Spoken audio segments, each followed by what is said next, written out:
Welcome back to History of Simple Things.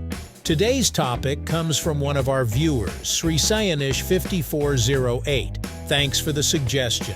You asked, why do escalators have grooved steps? If you've ever stood on an escalator, looked down, and noticed those ridged, comb-like patterns under your feet, you're not alone. They're everywhere: malls, train stations, airports, but most of us never really question them. Those grooves might seem like a simple design choice, but they're actually part of a clever engineering system that keeps millions of people moving safely every single day. So why are escalator steps designed this way? And what purpose do those grooves really serve? Stick around as we break down the fascinating mechanics behind this everyday feature right here on History of Simple Things.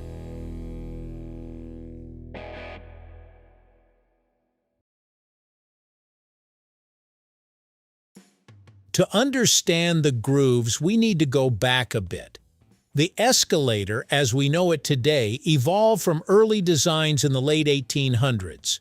One of the first working versions was created by Jesse W. Reno in 1896. His design wasn't exactly the escalator you're used to. It was more like a moving inclined belt with cleats, almost like a conveyor for people.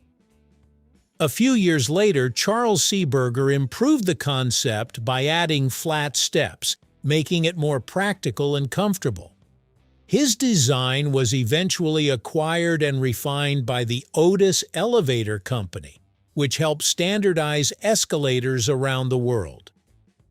As escalators became more common in public spaces, safety and reliability became top priorities, and that's where those grooves start to play a crucial role. At first glance, you might think the grooves are just for traction, to keep your shoes from slipping. While they do help a bit with grip, that's not their main purpose.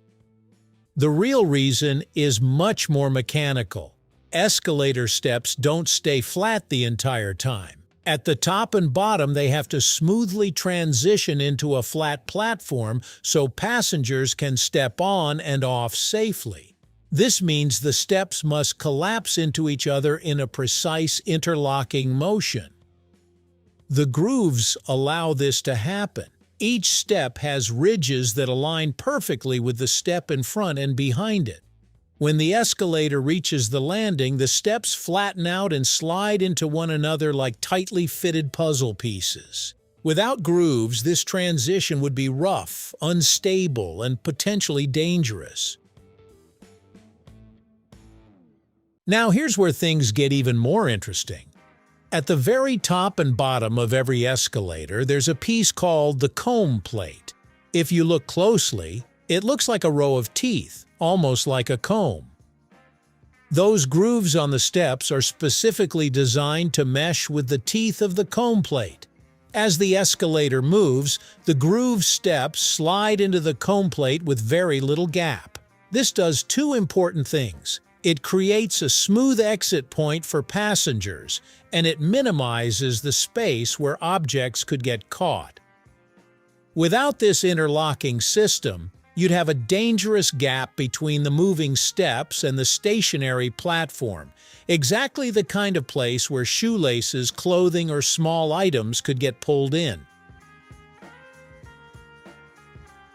The grooves also play a major role in safety beyond just smooth movement. Because they help reduce the gap between steps and the comb plate, they significantly lower the risk of entrapment. Escalators handle huge volumes of people daily, and even a small design flaw could lead to serious accidents. The grooved pattern helps guide debris like dirt, coins, or small objects away from critical moving parts, preventing jams or mechanical failure. In addition, the grooves make it easier to spot the direction of the step edges visually. Combined with the yellow safety lines you often see painted along the sides, they give your brain subtle cues about where it's safe to stand and step. So why not just make escalator steps completely flat and avoid all this complexity? The short answer, it wouldn't work. Flat steps wouldn't be able to interlock during the transition zones. You'd end up with large gaps, unstable footing, and a much higher risk of accidents. The entire system relies on the steps being able to collapse into a compact form and then expand again as they move. The grooves are what make that transformation possible while keeping everything aligned and controlled. One detail people rarely notice is the material itself. Escalator steps are typically made from aluminum or steel, not rubber or plastic, and the grooves play a big role in that choice. Metal provides the strength needed to support heavy, continuous foot traffic without bending or wearing out quickly. The groove design then compensates for metal's naturally smooth surface by improving friction and control. If escalators use flat rubber steps instead, they might offer more grip at first, but they'd wear down faster, deform under weight, and struggle to maintain the precise alignment required for safe operation. So the grooves aren't just about shape. They work hand in hand with the material to balance durability, safety, and long-term reliability. Behind every escalator is a chain-driven system that moves each step in a continuous loop. The steps are mounted on tracks that guide them through a cycle, rising, leveling out, and then disappearing beneath the floor before returning again. The grooves are part of a much larger synchronized system. Every step must align perfectly with the next, especially during the transition points. Even a slight mismatch could cause vibrations, noise, or mechanical failure. So those grooves aren't just surface-level features. They're part of a carefully engineered system designed for precision, safety, and long-term performance. So the next time you step onto an escalator, take a second to look down. Those grooves aren't just there for decoration or grip, they're a key part of how escalators function safely and smoothly. They allow steps to interlock, connect seamlessly with the comb plate, reduce dangerous gaps, guide debris, and handle the wear of constant use. It's one of those everyday design features that quietly does its job so well most of us never even notice it. And that's kind of the beauty of good engineering. It works so seamlessly you don't have to think about it. Until you do. Thank you for watching.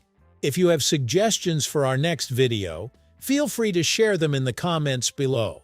We'll be sure to give you an acknowledgement for your contribution. Thank you for joining us on this journey through the history of simple things. Don't forget to like, subscribe, and stay tuned for more stories woven through the smallest details.